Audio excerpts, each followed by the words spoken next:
I'm just going to open this up and then straight afterwards have a little bit of a comparison against the original iPad Air, just to see how the thinness and the weight holds up, and then have a look at the display as well to see what the closeness that's been between the screen and the rest of the device has actually made a difference on when you're using it. So it's nice, see matte finish around the edges. Suction. So we've gone for the gold. This is the first time we've been able to get hold of this, so I'm just going to take this out first of all. So thinness immediately in your hand, you can tell it is a little bit thinner. It's not as dramatic as you might have expected. It definitely feels more comfortable in the hand. I think that's about the only time you can really tell is when it's sort of right tight to between your fingers. You can get a real difference there. Just run you through what else is in the box straight away. So obviously your instructions here, your charger, and of course your lightning connector. Other than that, simple packaging as usual. So I'm just going to turn this on, and then straight afterwards I'll be doing a quick comparison once we've finished the setup. Okay, so here we are, we've set it up. I've set up my fingerprint scan as well, so I can get in here just like that, and that's extremely convenient, to be honest. That's going to be a major advantage of this model over the original iPad Air. It's extremely handy to just get in. Obviously when you're initially setting it up, it gets a pretty complete picture of it, so you can do it from any angle. It's very handy, especially on something this size where it's a bit more convenient to just hover it over with either way. So just going to do a quick sort of overview of the physical side of this tablet first of all. So mentioned initially, obviously the thinness, it feels thinner, not dramatically, but I mean it does feel more comfortable in the hand, I'll give it that. Obviously we've gone for gold here, and another new addition that you'll only be able to get on this iPad, and it actually works really well. Obviously this really nice soft matte texture on here and the shiny surface of the logo actually really complements each other, looks really classy. Same with the edging as well. So all the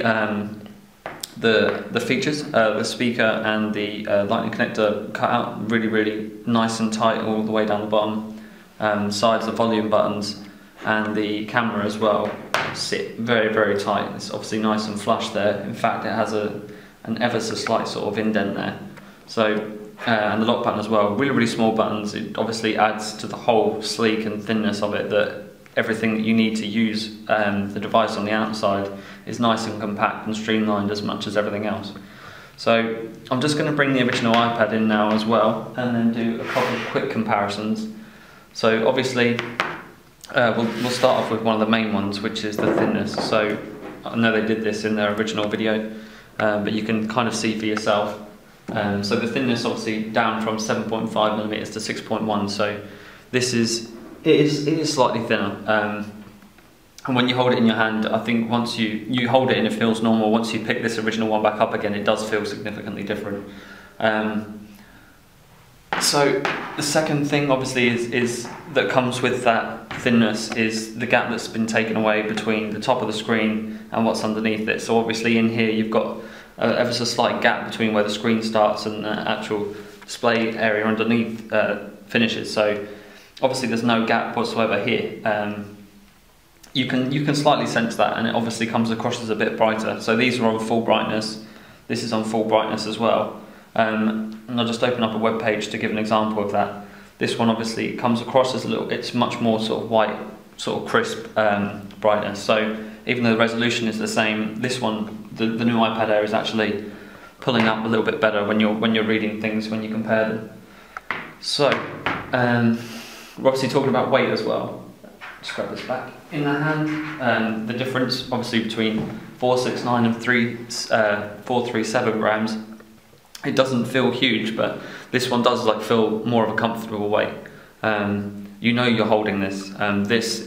This is just extremely light. It feels like you could. It feels solid, obviously, and well made and compact, but it feels more comfortable. It feels obviously more comfortable if you're going to be giving it to anyone else in the family, even small children and things like that. It's a lot easier to hold and a lot easier for them to put in their hands. So I think we've gone over most things. I'm not really going to run you through the camera, obviously.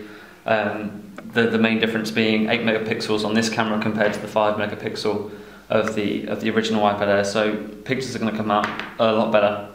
Obviously you've got the HDR on this as well, so that's going to help things pull the best out of that megapixel increase.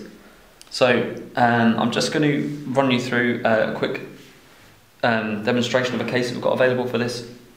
Obviously stay tuned to our channel because we'll be doing plenty more videos for cases and accessories for the iPad Air 2, but I just want to show you off one now because it complements the device we've chosen. So what I have now is a slim rim. The finish of this really complements the back of this. Not an exact match, but they really pull through and complement each other quite well once they're inside. So I'm just going to show you off the features here. So obviously the jack cutout at the top, the features down the side, the cutouts are really nice and compact as well. And this is the whole idea of the slim rim is obviously its thinness. So if I just compare these two to each other, it sits right tight to it. Obviously you're going to get some good protection from the top of the case as well, but not that much thickness added at all for how much protection you're going to get. So I'm just going to show you how easily this slips in. So obviously line it up on this side first, and then that's it inside the case. Really has a nice tight fit. Dangle that up. It's a very tight fitting case. Holds it extremely securely. And one of the best things about it really is the sleep sensor. So I'm just going to open this up and show you. You just listen out for the click when it closes. So the sleep sensor works really well. It's taking us back out again to the lock screen. So this case, obviously the sleep sensor, the nice finish that's going to complement the back of the case, and nice tight cutouts to have a nice sort of rounded feature around there as well. So volume buttons are easily accessed. Nice tight cutout, sorry, for the camera and microphone, the lock button, sorry, and the jack as well. And along the bottom, just one nice long neat cutout for the speakers and the lightning connector. So as I say, please stay tuned to everything we've got for the iPad Air 2. Like our channel, subscribe, sorry, and like us on Facebook as well, because that's where we'll be putting a lot of information about this device and the accessories we have available for it. Thanks.